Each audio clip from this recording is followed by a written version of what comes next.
Dear student, class 8th chapter 8 science cell structure and function. Cell का structure और उसके function इस chapter में पढ़ेंगे। रीडिंग आपको करनी है, इसको एक्सप्लेन मैं करूंगी आपको। सेल क्या होती है? सेल हमारी बॉडी की सबसे छोटी यूनिट कही जाती है, जिससे बनकर हमारी बॉडी मिलकर हमारी बॉडी बनी होती है। अगर हम एक घर को देखें तो वो किससे मिलकर बना होता है? उसकी यूनिट क्या है? ईंट, ब्रिक जिसको बोला जाता है। ऐसे ही हमारी बॉडी छोटी छोटी सेल्स से मिलकर बनी है। सेल से मिलकर बनते हैं टिश्यू, टिश्यू से मिलकर बनते हैं ऑर्गन्स, और पूरे ऑर्गन से मिलकर बनती है बॉडी। तो अलग अलग सेल्स अलग अलग ऑर्गन का क्या करती हैं? स्ट्रक्चर बनाती हैं, जिससे हमारे सारी बॉडी के सारे फंक्शंस, डेली के वर्क या फिर और भी जो बॉडी के फंक्शन है वो सारे सर्कुलेट होते हैं। अब हम बात करेंगे डिस्कवरी ऑफ सेल। सेल की डिस्कवरी कैसे हुई? रॉबर्ट हुक ने इन 1665 में इसको सर्च किया था, और इसको किस पर? एक स्लाइस ऑफ अ कॉक, बार्क ऑफ अ ट्री, मतलब एक पेड़ की छाल से इसको उन्होंने इसका रिसर्च किया था। वो डेड सेल थी।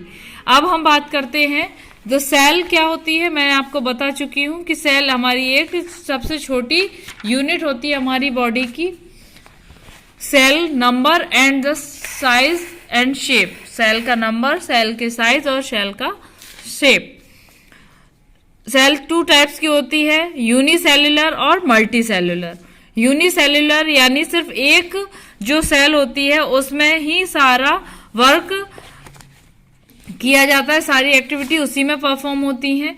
और मल्टी सेल्यूलर ऑर्गेनिज्म अलग होते हैं। अगर यूनिसेल्यूलर की हम बात करें तो आते हैं उसमें क्लेमाइडोमोनास, अमीबा एंड पैरामीशियम। ये सिंगल सेल के बने होते हैं, इनको सिंगल सेल ऑर्गेनिज्म भी कहा जाता है। इनकी सारी एक्टिविटी सिर्फ एक ही सेल में परफॉर्म होती है। मल्टी सेल्यूलर ऑर्गेनिज्म होते हैं जैसे कि एनिमल्स, हम लोग, ये सब क्या होते हैं? जो ह्यूमंस होते हैं, एनिमल्स होते हैं, ये मल्टी सेल्यूलर होते हैं। इनके अलग अलग ऑर्गन अलग अलग वर्क परफॉर्म करते हैं। सेल का साइज, सेल का साइज होता है 1 millionth of a metre. 1 metre का 1 मिलियंथ पार्ट सेल होता है।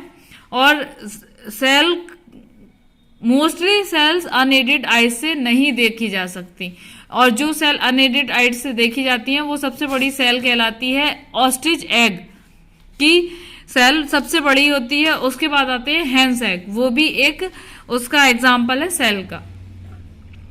सेल शेप, सेल का शेप क्या होता है? कुछ shapes generally round, sphere, elongated, spindle में होती हैं, और कुछ इरेगुलर भी होती हैं जैसे कि अमीबा।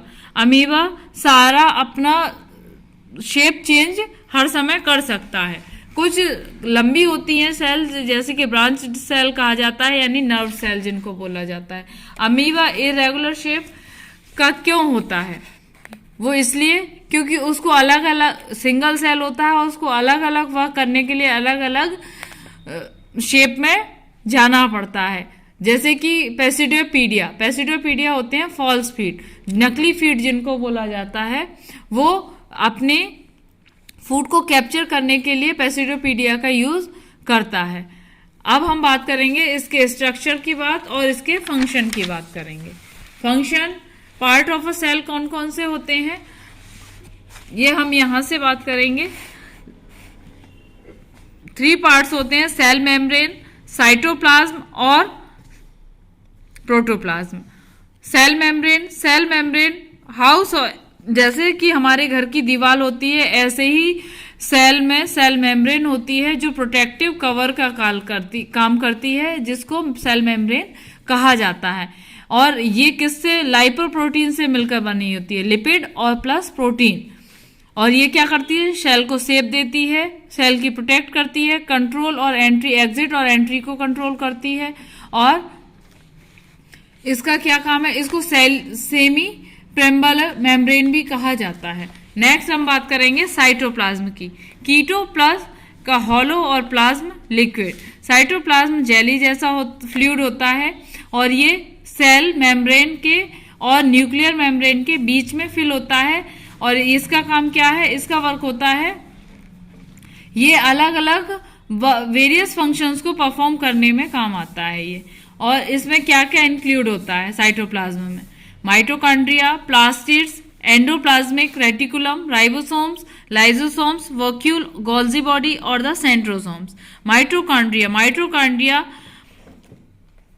पावर हाउस भी कह सकते हैं हम इसको। ये सिंगल सेल ऑर्गन्स होता है। And still circular respiration, we know the respiration result in the chemical reaction involving oxidation of the food and the release energy. Since mitochondria facilitate these reaction have the release of energy, therefore known as the powerhouse of the cell. इसको cell का power house भी कहा जाता है। Plastid it occurs most plant cells, ये plant cells है, animal में ये नहीं पाई जाती है। क्लोरोप्लास्ट इसमें पाया जाता है और क्रोमोप्लास्ट, ये कलर प्लास्टिड्स होते हैं। ल्यूकोप्लास्ट कलरलेस होता है। एंडोप्लाज्मिक रेटिकुलम, एंडोप्लाज्मिक रेटिकुलम में क्या होता है? एंडोप्लाज्मिक ट्यूब जैसा स्ट्रक्चर होता है इसका और ये एक्सटेंडेड फॉर्म में पाया जाता है। सेल मेम्ब्रेन को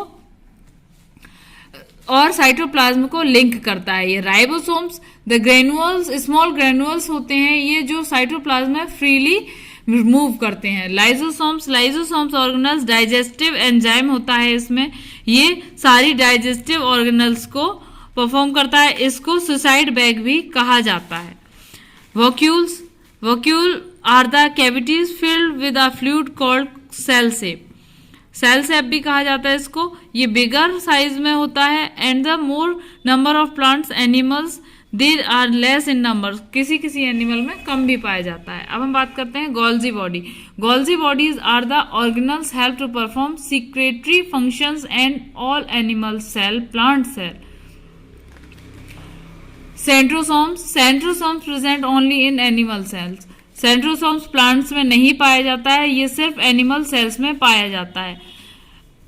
plant cell and the animal cell plasma membrane present in both, nucleus दोनों में पाया जाता है, माइटोकॉन्ड्रिया दोनों में पाया जाता है। Endoplasmic reticulum, Golgi complex, lysosomes and ribosomes भी दोनों में पाया जाता है। न्यूक्लियस यानी सेंटर, ये किसका? Inside the cell surrounded the cytoplasm के चारों तरफ पाया जाता है। Nucleus boss of the cell, ये बॉस होता है सेल का, जैसे कि आपके स्कूल में आपके प्रिंसिपल। ये सारी क्या करता है? एक्टिविटीज को कंट्रोल करता है। फंक्शन ऑफ द न्यूक्लियस के फंक्शन क्या है? It controls metabolic activities, responsible for cell division का भी रिस्पॉन्सिबल इसी की है, और transmission hereditary material to generation, एक जनरेशन से दूसरी जनरेशन में हेरिडिटरी मटेरियल को ट्रांसफर करना भी ये न्यूक्लियस का वर्क होता है। फंक्शन, ये provide the rigidity cell and the provides protection of the cell, plant cell protection. Next हम बात करेंगे एनिमल सेल और प्लांट सेल में क्या डिफरेंस होता है। सेल वॉल नहीं होती है इसमें, एक इस प्लांट सेल में रिजिड होती है सेल वॉल। क्लोरोप्लास्ट एब्सेंट होता है एनिमल सेल में और प्लांट सेल में ये पाया जाता है। वॉक्यूल एब्सेंट होता है और इसमें वॉक्यूल बड़े साइज में पाया जाता है। किसी किसी में एब्सेंट होता है एनिमल सेल में वॉक्यूल, और किसी में अगर पाया जाता है तो बहुत छोटे साइज में। प्रोकैरियोटिक सेल और यूकैरियोटिक सेल, प्रोकैरियोटिक सेल होती हैं बैक्टीरिया और ब्लू ग्रीन एल्गी में पाई जाती हैं ये, और यूकैरियोटिक सेल एंड इसमें और बैक्टीरिया और ब्लू ग्रीन एल्गी को छोड़कर सब में पाई जाती है। अब इस चैप्टर की आप रीडिंग करेंगे, लर्न करेंगे। Thank you.